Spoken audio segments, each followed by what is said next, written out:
Le tenete? 2 patate scaldate? Ecco qua, io sì. 2 patate scaldate e schiacciate, rigatoni, burro, sottiletta, filo e fogli, prosciutto cotto, piselli e parmigiano. E vi faccio fare un primo piatto cavalcati beef. Padella, fate rosolare un po' di cipolla e un pezzetto di burro da 100 grammi. Ecco qua, vedete, adesso si è ben fritta la cipollina e il burro, aggiungiamo prosciutto cotto.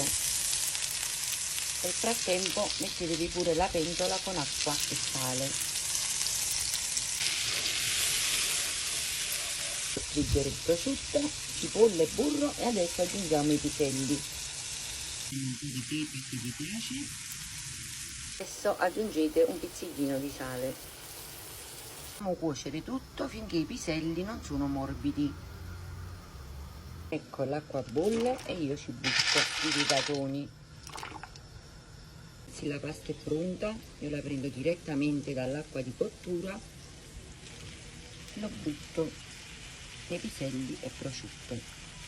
Unisco le patate che avevo slessato, scaldato e schiacciato. Ho anche delle sottilette, queste qui file e fondi, e un po' di parmigiano.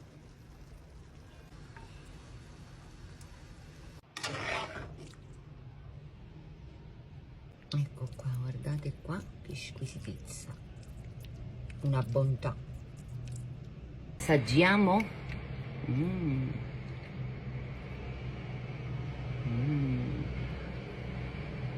Mi voglio. Fate questo rigatone con patate, piselli e prosciutto, scrivetemelo nei commenti.